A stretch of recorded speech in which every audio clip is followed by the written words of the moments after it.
welcome to the Bullcast Podcast. I'm Katie Pickler, and with me is my fabulous, wonderful, you've learned to love him, you're excited to see him, Court Winsett. How could I even live up to that? There's the opening bell. There is the opening bell. What are we going to talk about today, Katie? We are going to talk about teaching kids about money. Well, okay. How do we teach kids about money? I mean, there's a lot of different options out there, but it's important. And I mean, you think about it, even as a young kid, you see your parents' wallet and you kind of wonder what it is. So we're going to talk about all the different elements about money and teaching them in kind of the right and the wrong way. And so but I mean, I think we can definitely say, at least bare minimum, bottom line, first thing, it starts with the parents. It all starts with the parents. It all starts with the parents. But it takes a village to raise a kid, so. Okay, Hillary. What? Let's get to the top 5 before you get in trouble. And What is the top 5 going to be this week? So, since it all starts with parents, why don't we talk about the best TV movie parents? The top 5 parents in pop culture. Mm-hmm. What are your top? You know what? We should do a bonus too. Oh, I love bonuses. This week we're going to do the top 5 parents in pop culture, and then we're going to give you our bonus worst parent in pop culture. Yeah, let's do that. Okay, so Katie, give me your top 5 parents in pop culture. Okay, there's some fabulous ones out there. My first one is going to be the Matthews, Alan and Amy Matthews from Boy Meets World. That was a little bit after my time. Oh, but it's so great. They are just wonderful parents, teach their kids great lessons. Of course, Mr. Feeney is the ultimate teacher in that. But to have a great teacher, you also have great parents that encourage that teacher and the student to really learn. So they are an example of a perfect set of parents. Sure, why not? You have to check it out. I'll buy it. Corey and Topanga, amazing. Oh, yes, okay. So didn't they recently do like we don't talk about the spinoff? Girl Meets World? No, or some, no, that doesn't exist. We don't talk about that? No. Okay. We don't talk about that. Never mind then. Moving on. Number 2, Mr.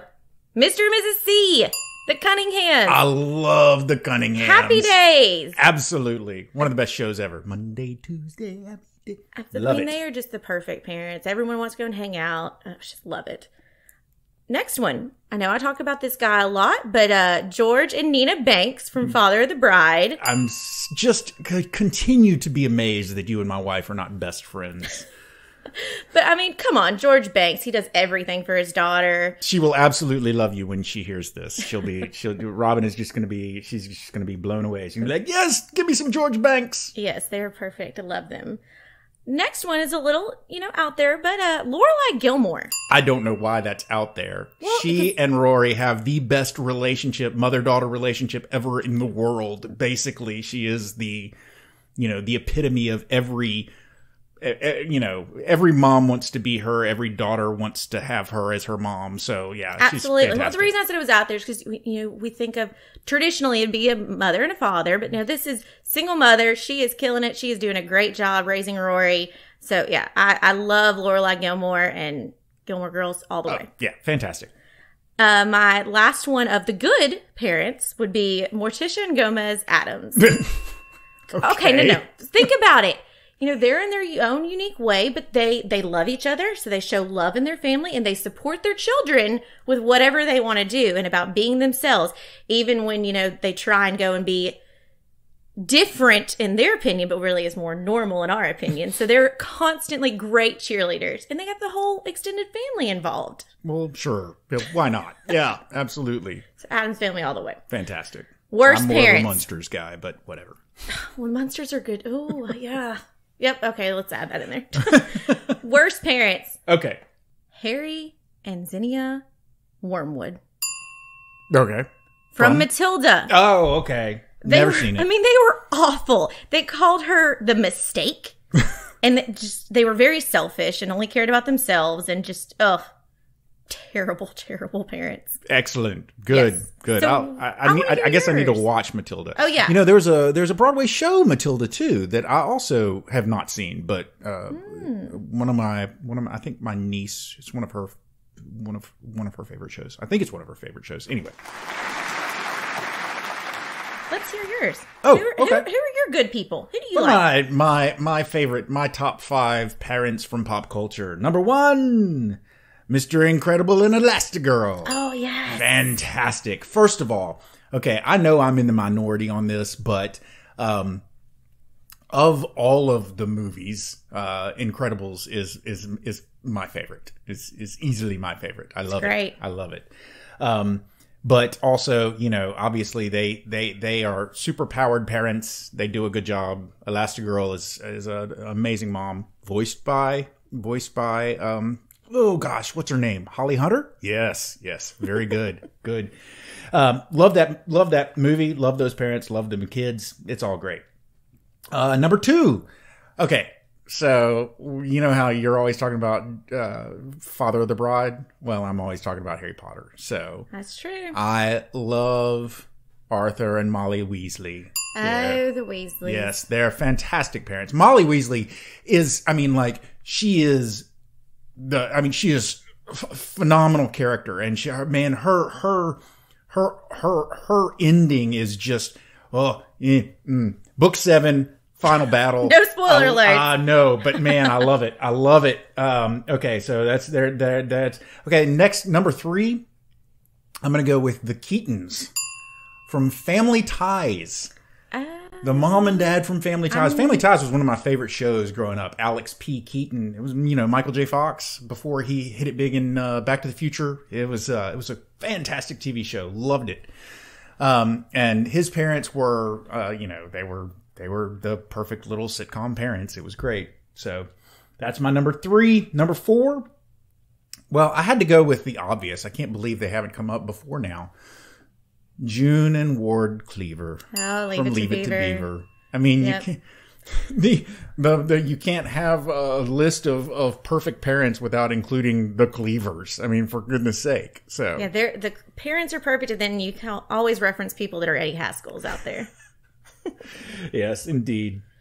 And then finally, my number 5 is I don't actually know what the character's real name is, but Mrs. Doubtfire, Robin Williams. I can't remember what his name is, but if you've seen Mrs. Doubtfire, a father that loves his kids so much that he dresses up as a woman so that he can be their caretaker.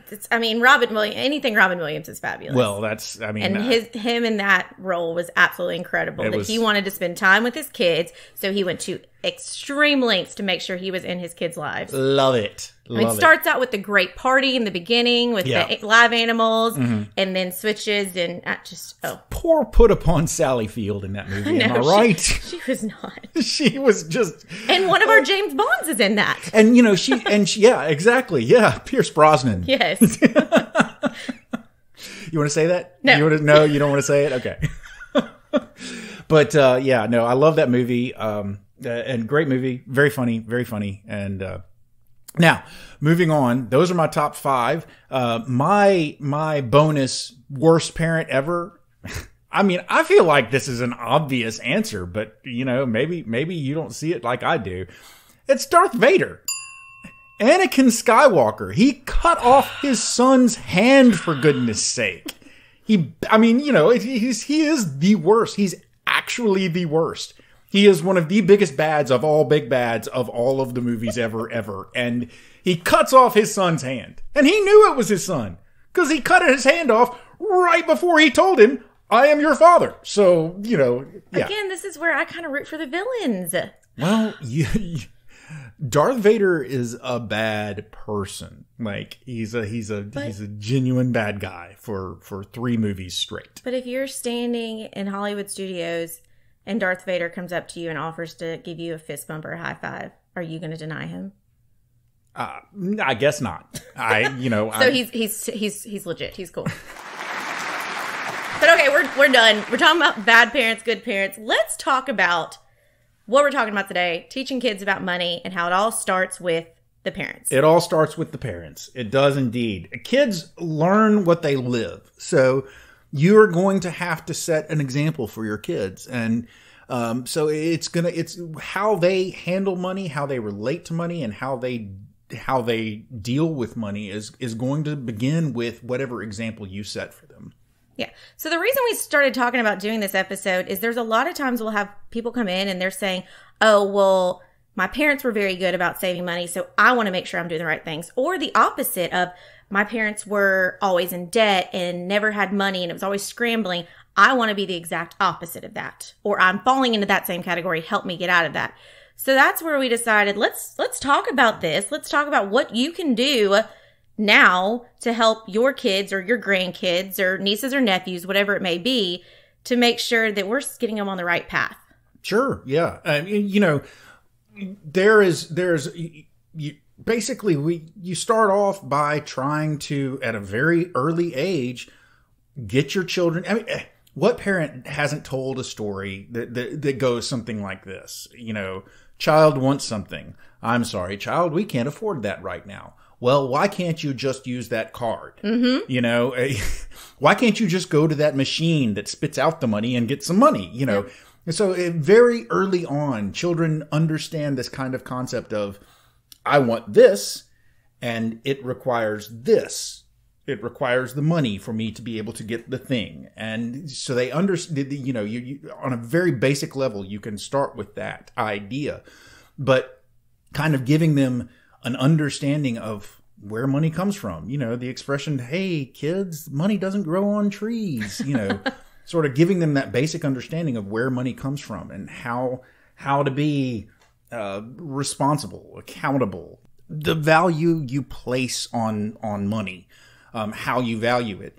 Those three things, responsibility, accountability, value, those are the elements that you want to teach your kids. Mm-hmm. So it sort of starts with this basic premise, right? Absolutely. Yeah. It's, you know, kids are, especially real little ones, they are sponges. They pick up on little phrases and words you say. So of course they're going to pick up if you're talking about money and talking about how you can't spend things, or even if you're kind of being deceitful and talking about cheating on your taxes or saying things, they're going to remember that and they're going to grow up learning that. Their attitude toward money is going to reflect what you teach them. You know, how do you act? How are you going to act, girl? Exactly. But you show them early on that we work hard for money, then that money then we can use to spend to do things and buy things or keep a roof over our head. But I think a lot of times people think, oh, you know, kids are too young, we shouldn't teach them money. Well, how young is too young, though? I mean, should parents start at a very, very early age? When is a good time? One of the things that we are actually going to do today, just so you know, is we have a special guest that we're actually going to have in the episode a little bit later on, that Katie is going to talk to, and we'll sort of discuss some of the tools that are one of the tools that is out there that you can use with your kids. But parents have a lot of tools available to them. So, you know, depending on the age of your child, can sort of help you determine what tool you're going to use. So really, you can start as early as the child can understand English, basically, or whatever language it is. I mean, I think it depends on the kid, but as young as 3, 4, something like that. But you think about, I don't have kids yet. I know, Court, your kids are grown, and so you got to think back a little bit to when they were younger. But I'm around my niece a lot, and she's 5, but we were walking around, and she kept finding these pennies, and she was so excited to pick up a penny. And as an adult, we're all like, it's a penny. Yeah. But that's teaching her at a young age the value of that penny and how it adds up. And so I think it starts even with the simplest of that. Little kids may be around and see change or see dollars, and explaining to them, what is coins? What is a dollar bill? What is that? What is a credit card? Now, you don't have to get high tech and explain all the, you know, values and everything of it, but just explain, I get this because I work. Yes, I work hard for the money. Yes. So hard. Stop me anytime. You just... So, I know we talked about this before, but what I remember in regards to like tools and teaching me about money and teaching kids about money, my mom had jars that had marbles in it. Okay. And the marbles would represent... How big were the jars? I mean, they were pretty decent sized jars. You just did your hands, just ladies and gentlemen, so that you know, she just did her hands about. It looked like it was about maybe like a milk jug size, I guess. Okay, I don't know. Milk jug. Yeah, we'll go with that. But my brother and I both had jars that had marbles in it. And if we, did something good, if we were nice, whatever it was, chores, something like that, then we would get marbles put into our jars. Mm-hmm. If we were bad or something, didn't do what we were supposed to do, we got marbles taken out. So we learned that the marbles represented towards money of then if we were out somewhere and wanted something, we could apply it to that. So it started with just marbles. And then it turned into the Bank of Mom. Okay. And it was, now I think it was probably her checkbook, but she would always have her checkbook that she said was mine or my brother's. And we would be at Target or something like that and be like, oh, I really want this. And she goes, oh, well, let me pull your checkbook out and see. And I'm like, oh, heck no. If it's my money, I don't need it that bad. Of course, then my 5-year-old niece, I polled her and asked her, I said, so if it's your money, she's like, well, then I'll still get it. I'll just take better care of it. I'm like, okay, you're way more advanced than 5-year-old Katie. 5-year-old Katie was like, we are not spending my money. But I'll just take better care of it. Yes. She has jars. My brother has created 3 jars for my niece. Mm-hmm. And they say spend, save, and give. And so she's actually given monetary allowance. She's given quarters, I think is what it really is. Okay, so let's pause there just to point out, if you're talking about teaching your kids about money, if you want to start at a very early age, you can start with sort of the jar and the marble sort of concept. Yeah. And then a little bit later on, whatever it may be. Yeah, stickers. You could have a sticker book. Mm-hmm. Their checkbook could be a book with stickers in it. Of course, stickers are a little harder to take back. Like maybe a chalkboard with tally marks or something that you can erase. Yeah, just don't let them have access to the chalk because they'll start putting extra marks. Well, that's what I put extra marbles in there, but I wasn't smart. Remember, I didn't just skim off the top a little bit. I dumped the whole thing in there. I'm like, oh yeah, I've been wonderful. So if you start with that it's sort of an easy concept. If you have one marble and then I give you another marble, you now have 2 marbles, and 2 marbles equals $2 or 2 quarters, or what was it for you? I don't remember exactly what the value was. It was just one of those that it kind of would be in there, and I think my mom would really use what it was and say, oh, well, you don't have enough marbles yet. So I don't know that there was a dollar amount associated with the marbles. It was just more of starting that of showing you were rewarded. She didn't want to give us the actual money. She wanted to just show us that way so that we could go and look and see. Did you ever pull down your jar and dump out the marbles and count and see how many you had or anything like that? I didn't. My brother did. Your brother did? Yeah. Oh, yeah. He would count it and make sure I wasn't stealing any from him. So at an early age, you can start with this sort of conceptual thing where you start with marbles or stickers or tick marks or, gummy bears. I would eat them all if you gave me a bunch of gummy bears, but whatever your kid will. It's a good visual. Appreciate. Yes. Yeah. It's a visual cue for them to sort of learn about.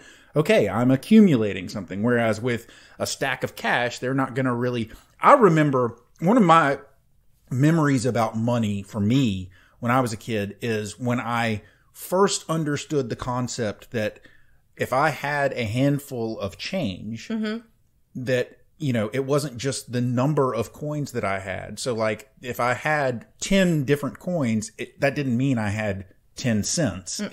Because each coin, I remember when I first discovered this idea that each coin had its own value. And so if I had 10 coins, but 3 of them were quarters and so on and so forth, then I could end up with actually having, $1.37 or something like that. Mm-hmm. And I remember that just my mind was blown at this idea that these coins have different values. Oh my gosh! And then your parents were upset because they're like, "Oh, I thought we could get by with giving him those nice little gold penny things because he likes those." Yeah, yeah. And so early age, all they need is sort of this visual concept. You did something good, you get a reward, it goes into your jar. Mm-hmm. A little bit later on, you can start actually teaching them about the value of cash, of currency. Mm-hmm. So your coins and your dollars or your whatever. And you can do that by, when they're a little older, you could give them an allowance. Yes. So that can be the second tool that you can use is the idea of an allowance. Mm-hmm. Yeah. And the allowance, it's one of those that everyone sets allowance different. And that's where you have to look at how you're parenting and how you want to do this. Is the allowance set with, it's just a set will you give them this money, or do they have to do a task for it, or what is it? But that's where you said it with what works for your parenting. But so going back to my spend, save, and give jars that my brother has. Oh, okay. Sorry. So it's fine. So he has these 3 jars, and it is based on her allowance. And it's not as straight that she's going to get it every week. It is based on her doing simple things of, making sure she's helping pick up her plate after dinner, or that she helps with her little sister or something like that. But so she is given quarters, I believe is what it is.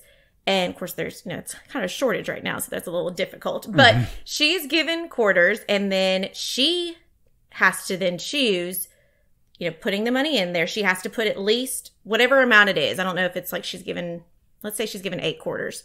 Then she has to make sure she puts at least a quarter in each jar. And then the remaining ones she has to pick. Is it going to spend, save, or give? So it's teaching her to then understand the 3 different buckets. And I think that's really cool because she's 5. And I asked her the other night, I was like, explain to me your different jars, your different buckets. She goes, well, spend, that's when I want to buy something fun. The latest thing was a Batman car for her Build-A-Bear Batman. So that she really wanted to spend her money on that. And that's why she takes really good care of it, because she spent her money on it. And the give jar is very full right now because she hasn't decided what charity she wants to. Although she says she feels like Sonic Girls are her next charity. So look out, Sonic Girls. Jules is coming for you. And save, she knows that I said, what does save mean? She goes, well, to hold on to for a long time. And that's basic. That's all you have to teach kids. Is save is you're holding on to it for a long time. Mm-hmm. Spend is what you're going to spend right now. And give, I think that it's good to teach charitable giving, but also understanding the whole giving of, it could be that it's actually the money in their allowance, or it could be that they give their toys or something like that away. Mm-hmm. But I think that all is encompassing of those 3 things with teaching kids about the basics of the 3 buckets of money. It doesn't just have to be an allowance either. I mean, it can be an allowance, but it could be everybody.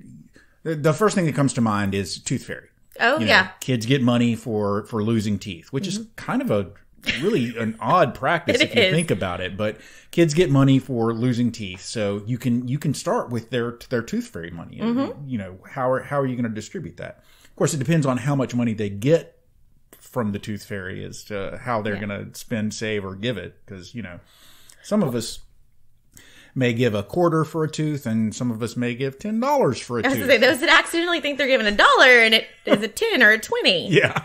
But it's also, I know a lot of times I was talking with my husband, and he said he loved going over to his grandfather's house because he would sit in this recliner after work every night, and his change would fall out of it. So every time he went over there, he'd turn the recliner over and get that change. So kids are getting money in kind of different ways. They're entrepreneurs out there getting the change out of grandparents' cars, or, I don't know if your Easter egg hunts were ever this way, but the way my mom still does it is your Easter egg hunts have candy in it, but it also has change, and then there's a random, $1, $20 bill.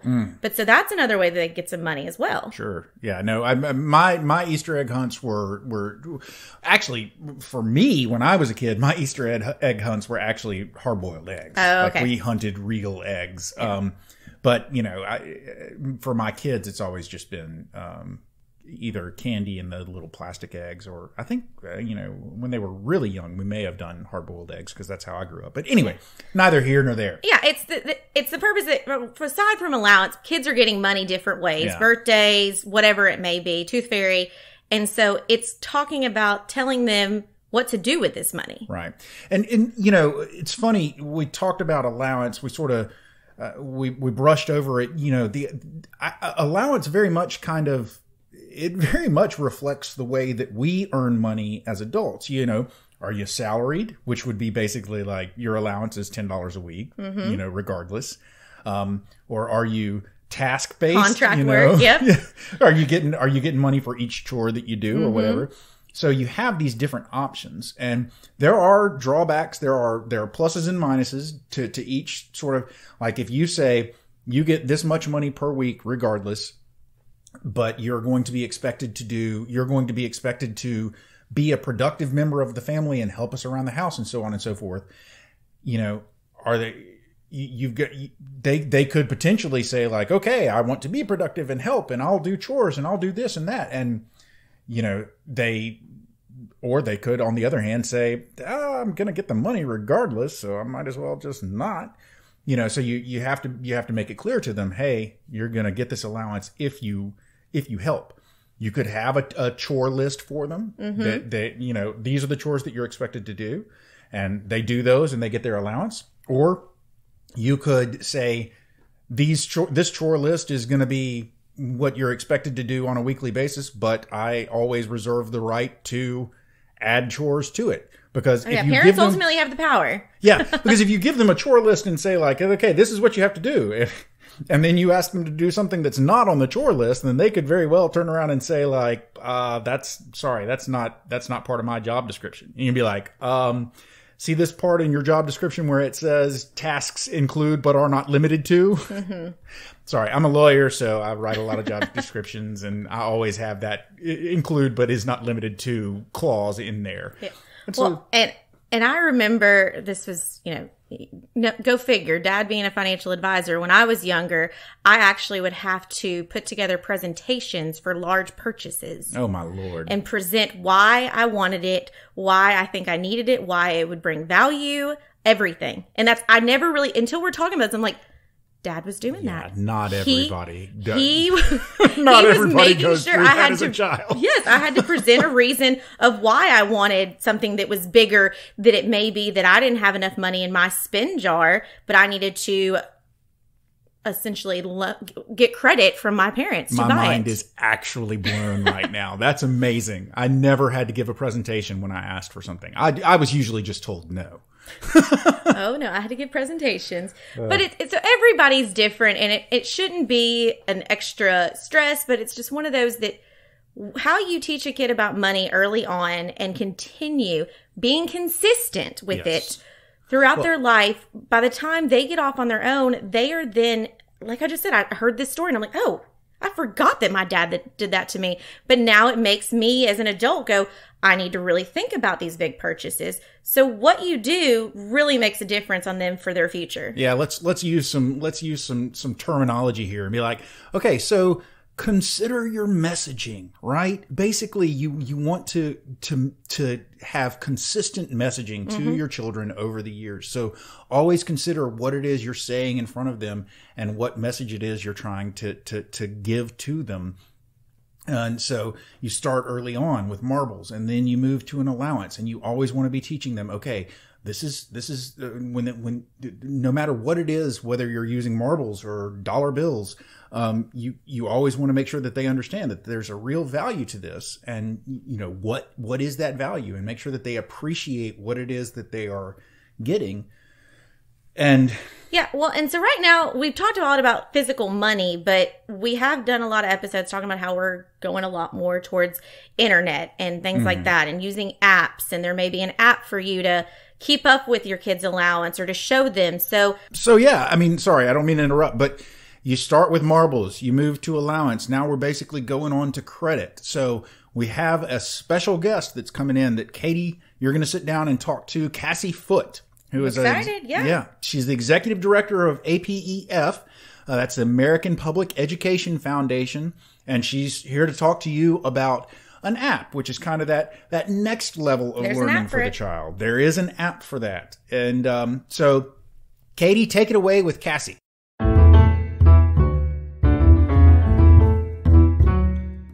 Cassie, I'm excited to have you here, but I have to tell you, I really am kind of interviewing you to be my new co-host because Court's driving me a little crazy. How do you feel? Yes, upgrade for sure. Okay, but tell me about APF because I have a feeling we're going to have a beautiful partnership across this podcast. I sure hope so. I'm really excited to be here. I'm Cassie Foote. I'm the Assistant Executive Director of APEF, or the American Public Education Foundation. The foundation was founded by David Pickler. He was looking to support high-quality public education, and really wants to focus on the areas of workforce development, but especially financial education. Well, Cassie, thank you so much. I mean, what APF is doing is absolutely wonderful. Financial education, that's why we're doing this podcast. We want to educate everyone on the basics of finances. And so I think that this is going to be a beautiful partnership, hopefully working with you, hearing about what other wonderful adventures you have, different apps, different programs. But I think the important thing is we just keep educating everyone and try and not make finances so scary. But you emailed me something about an app. I think BusyKid. Tell me a little bit about that. Yeah, we've started a partnership with BusyKid. They've got an app. It's the first one where kids can earn, spend, save, share, and invest real allowance. Wow. Well, so you're telling me that my jars, my spend, save, and give jars have now been upgraded to an app? There's an app for that. Oh, of course there's an app for that. There's an app for everything. Okay, so tell me about this app. What does it do?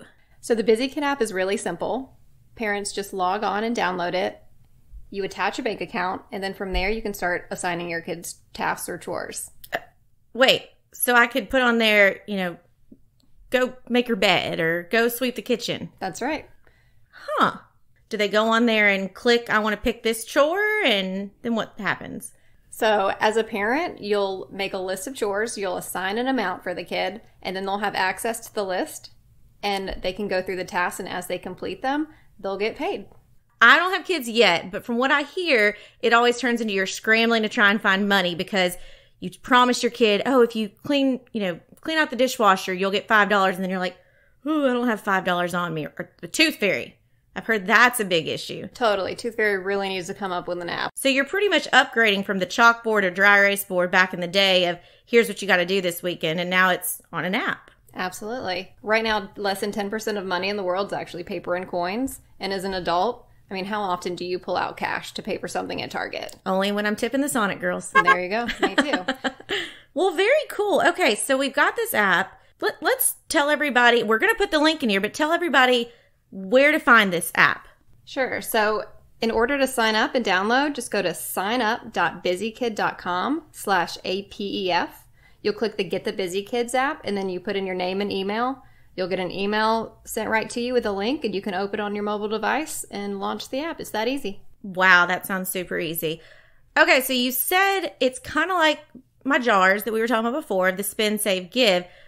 So after they do their chores, do the kids then get to pick how much of the money they get paid they want to spend, save, or give? Or how does that work? Well, as a parent, you actually have the option to go in and say, of the money that you earn, you're going to need to donate 30% of it. So you still have the control of, you may think you're getting that full amount, but remember, you need to save or, okay. That's right. They don't have to know about taxes yet in this app, but okay, good. They do get to learn about charitable giving, saving for a rainy day, and then they'll, of course, have their amount that they can spend on whatever they want. So, okay, you said they could spend on whatever they want. So what do they do? Is there like a barcode for the app the kids can use, or did they get a card or something?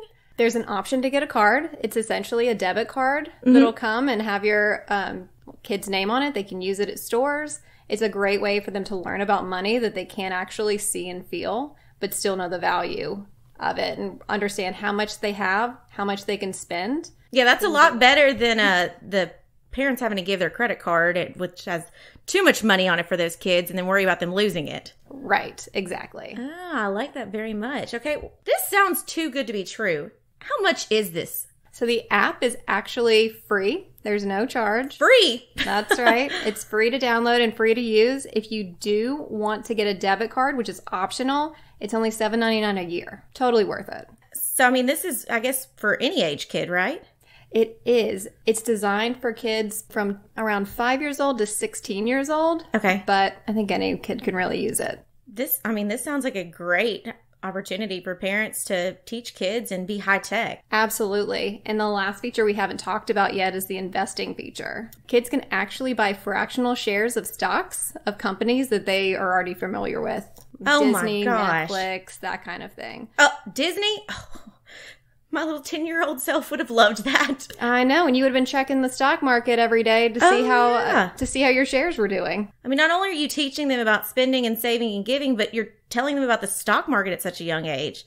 That's incredible. Totally. It kind of demystifies the whole idea of the stock market, which I think even a lot of adults are intimidated by. Oh, yeah, absolutely. We did a whole episode about stocks, and just everyone is terrified of that word and the stock market and what happens. But I wish this was around when I was a kid. Me too. Well, this sounds like a fabulous app. Everybody, we will put this link in all the ways. We'll put it on our website. We'll put it on our podcast link, all of that. Thank you so much, Cassie. Thanks for having me.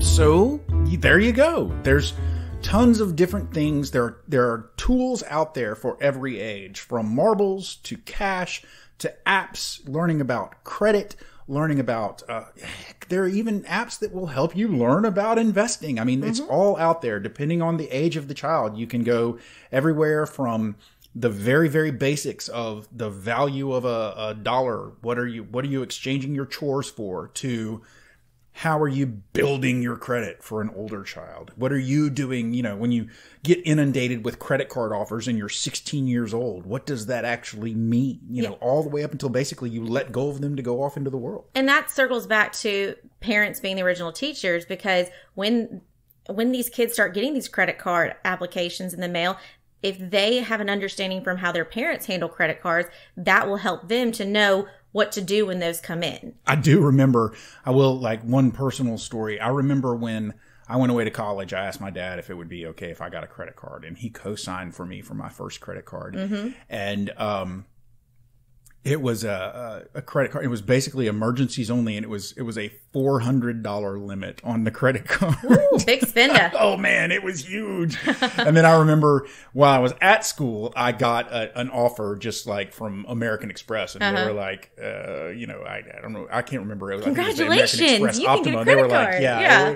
They were like, here's $20,000. It was like, oh my gosh, I got so obviously my dad was trying to sort of keep me grounded, and American Express or whoever it was like, no, here, have way more money than that. Be irresponsible. Yeah, and it's teaching kids that when you tell them, like, oh, well, we can't afford this, if they're the right age, explain to them why. Yeah. Explain to them, oh, well, we have to pay our bills.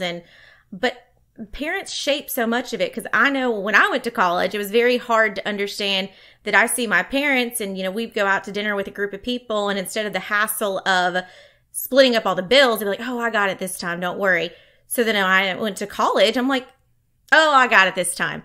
Not thinking, I don't have the income that my parents have. I'm a college kid. I only have that credit card with that $400 credit on it, or whatever it may be. And so again, it's just, kids are constantly learning. Start them with the basics. As we talked about with the budget, you start with your foundation. So kids, it's starting them with a foundation about money and learning. What is it? How are you valuing it? What are you doing to get it? I mean, be consistent. Not to be cliche, but it doesn't grow on trees. And be consistent. Yes, always. They're not magic cards. Explain what the magic card means.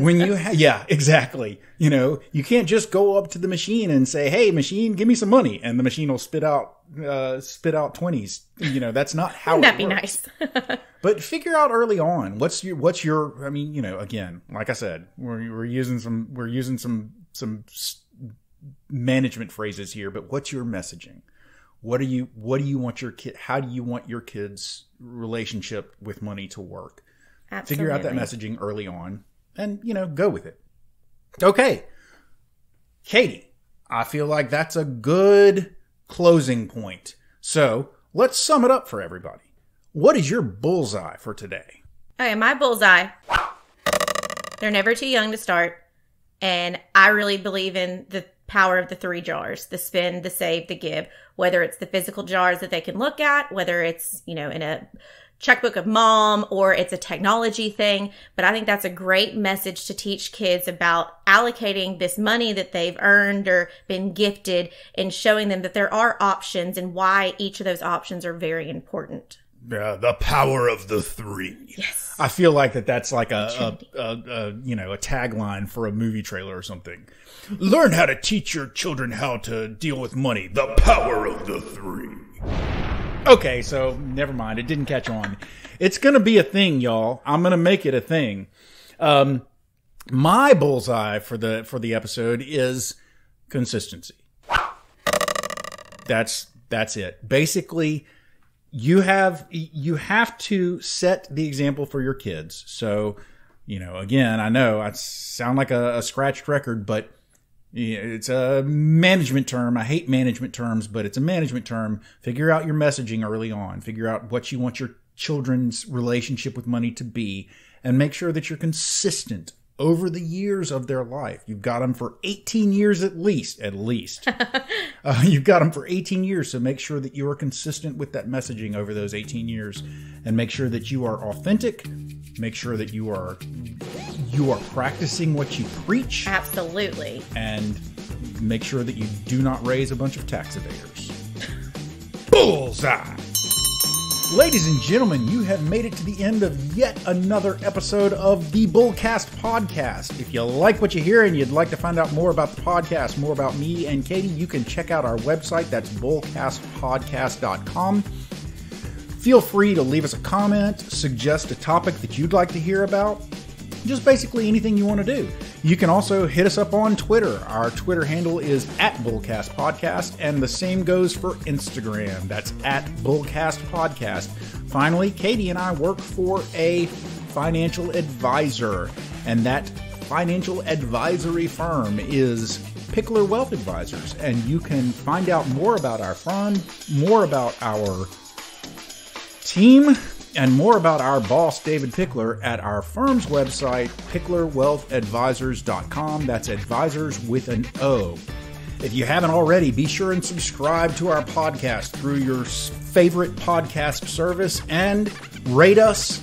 Leave a comment if you want. We will read them and we will respond, maybe even in the podcast. I feel like I've given you enough to be going on with. So for now, I'm Court. I'm Katie. And we done.